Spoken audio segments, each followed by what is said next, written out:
नमस्कार, न्यूज 21 देख रहे हैं आप और मैं हूं आपके साथ अखिल। भाजपा प्रदेश अध्यक्ष मदन राठौड़ ने केंद्रीय बजट पर कांग्रेस प्रदेश अध्यक्ष गोविंद सिंह डोटासरा की बयानबाजी को पूरी तरह निराधार और भ्रामक करार दिया है। प्रदेश अध्यक्ष राठौड़ ने तंज कसते हुए कहा कि कांग्रेसी नेताओं की मजबूरी है कि वे बजट को निराशाजनक बताएं, क्योंकि यदि उन्होंने विकास को स्वीकार कर लिया तो उनकी राजनीतिक दुकान उठ जाएगी। प्रदेश अध्यक्ष मदन राठौड़ ने तुलनात्मक आंकड़े पेश करते हुए कांग्रेस के दावों की हवा निकाली। उन्होंने कहा कि साल 2004 में टैक्स छूट की सीमा महज 50 रुपए थी, जिसे मोदी सरकार ने बढ़ाकर 12 लाख रुपए से अधिक कर दिया है। पहले केवल 1.25 करोड़ लोग रिटर्न भरते थे, आज यह संख्या 10 करोड़ पार कर गई है। टैक्स देने वालों का प्रतिशत 1% से बढ़कर 8% हो गया है। 2004 में प्रति व्यक्ति आय मात्र 23,000 रुपए थी, जो आज 2,05,000 रुपए से अधिक हो चुकी है। राठौड़ ने विकास कार्यों की लंबी सूची गिनाते हुए कहा कि अगर डोटासरा को यह सब नहीं दिखता तो वे मेरे चश्मे से देख सकते हैं। भाजपा प्रदेश अध्यक्ष ने स्पष्ट किया कि मोदी सरकार लोक लुभावन वादों के बजाय राष्ट्र प्रथम की भावना और ठोस आर्थिक आधार पर बजट तैयार करती है। इसका उद्देश्य देश के आधारभूत ढांचे यानी कि सड़क, रेल, बिजली, सौर ऊर्जा और चिकित्सा को मजबूत करना है। उन्होंने आरोप लगाया कि कांग्रेस का एकमात्र मकसद जनता को भ्रमित करना है, क्योंकि उन्हें देश का बढ़ता गौरव दिखाई नहीं दे रहा है। देखिए, आज का बजट 2047 में भारत विकसित भारत बने उसकी आधारभूत संरचना तैयार करने वाला बजट है, जिसमें लघु, कुटीर, मध्यम श्रेणी के उद्योगों को प्रोत्साहन देने का काम किया।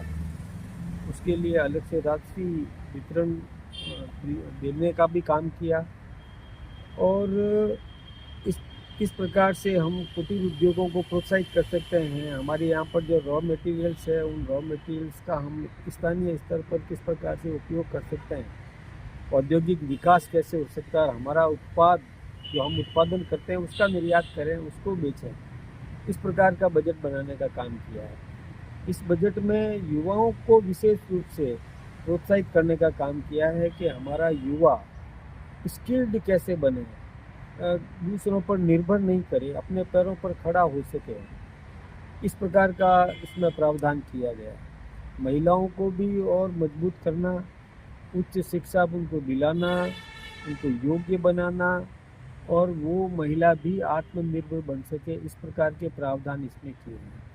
यही नहीं, रेलों का विस्तार किया है, द्रुत गति की ट्रेनें देने का काम किया है। एक ऐसा बड़े बड़े मेट्रो सिटीज़ को उनको जोड़ने के लिए हाई स्पीड ट्रेन्स देने का जो इसमें प्रावधान किया गया है, ये बहुत बड़ी बात।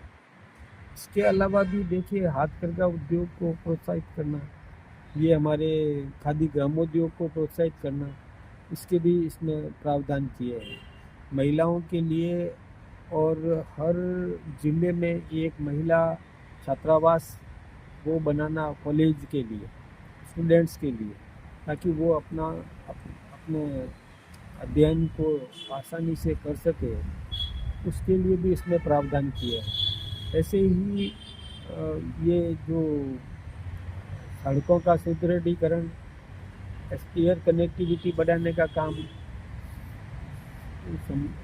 सी में भी वो हवाई जहाज इस प्रकार से उतर सके, इस प्रकार की व्यवस्था करने का काम, किसान को समृद्ध करने की दिशा में भी बहुत काम किए। इसमें MSME बढ़ाने का काम, किसान अच्छी फसल कर सके, इसके लिए भी उसमें प्रावधान किया है। इस बजट में नौकरी पेशाओं के लिए भी बहुत राहत देने का काम किया।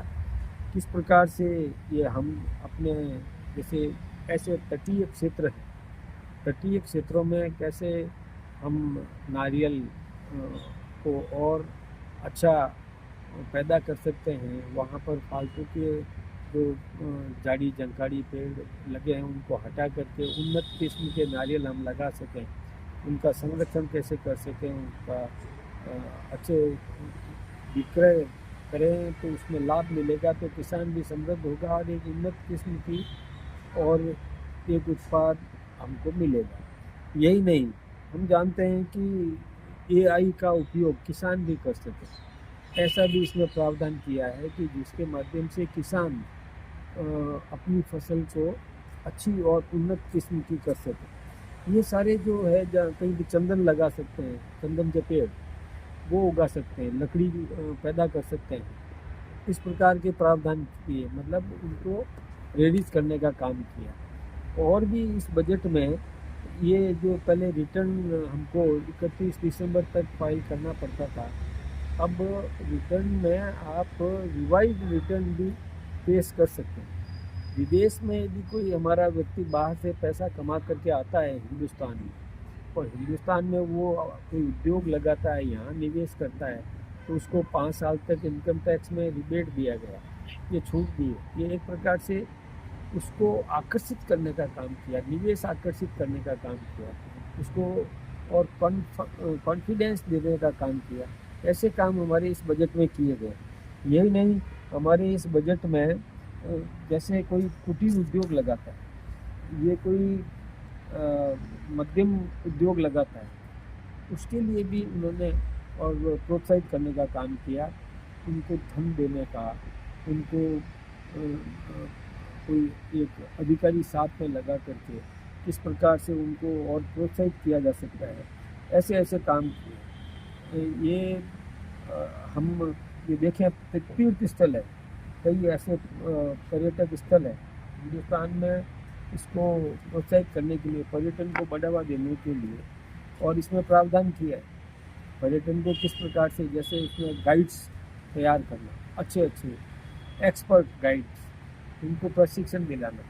वो गाइड हमारे यहाँ के पर्यटक स्थलों के बारे में विस्तृत वर्णन देते हुए और उनको मतलब एक विदेशी या देशी पर्यटकों को आकर्षित करने का काम, ये ऐसे ऐसे कौशल बढ़ाने का गाइड्स के लिए 10,000 गाइड्स के लिए तो नौकरियां भी लगेगी लोगों। ये इस मतलब कई करियर पाथ है, ये तैयार करने का काम किया। इसके साथ ही और ये AI टूल्स, वो भी तो किस प्रकार से इसको बढ़ावा दिया जा सकता है, इस प्रकार के प्रावधान किए। बड़े उद्योगों का भी और अच्छा कैसे कर सकते हैं, उत्कृष्ट कैसे कर सकते हैं, तो इस प्रकार से ये इसमें भी बॉन्ड वाली जो अमृत योजना भी ये जारी की है। तो ऐसे 200 करोड़ रुपए इसमें प्रावधान किया है। यही नहीं, ये जो हाई स्पीड रेल का जो किया है वो भी बहुत बड़ी बात है। 10,000 करोड़ के और निवेश के साथ बायो फार्मा शक्ति ये योजना शुरू करेंगे। साइंटिफिक रिसर्च के लिए पार्क, साइंटिफिक रिसर्च पार्क बनाना, इंडस्ट्रियल कॉरिडोर बनाना, ये सारा यानी एक प्रकार से आत्मनिर्भर भारत बनाने की दिशा में ये कदम और बहुत उपयोगी होगा।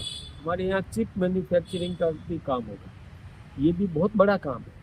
आज तक हम विदेशों पर निर्भर रहते थे, अब हम आत्मनिर्भर बनेंगे, अपने यहाँ पर इस प्रकार का और हब बनेगा। मोबाइल के मामले में देखिए, पहले हम बाहर से चाइना से और जापान के वही मोबाइल आया करते थे, अब हम मोबाइल निर्यात करने की स्थिति में आ गए। हम इतना, हमारे यहाँ पर मोबाइल और ये बनेगा, हमारे देश में इलेक्ट्रॉनिक पार्ट्स, ये 40,000 करोड़ रुपए का इसमें प्रावधान किया।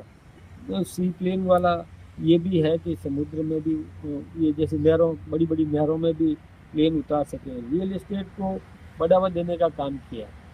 उसमें कोई खुद डेवलपर्स होगा, प्राइवेट डेवलपर्स है, तो उसके आसपास की मार्केट बनाने की ये योजना भी दी गई है। तो वो भी उससे हमारा ये एंटरप्रेन्योर्स जो है ना, प्राइवेट ये जो बनाते हैं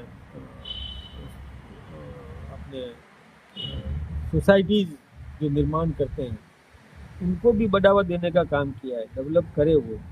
ऐसे रियल एस्टेट वो उसको भी और प्रोत्साहित करने का काम किया है। मेगा टेक्सटाइल पार्क बनाने, क्यों हमने ये तय किया है कि वस्त्र निर्यात करेंगे, अधिक से अधिक हम उत्पाद करें और निर्यात करें, उसको भी बढ़ाने का काम किया है। ऐसे ही और national power fibre scheme, man made fibre और एडवांस्ड फाइबर, ये जो तैयार करने का काम, इसके लिए भी प्रोत्साहित करने का काम किया है।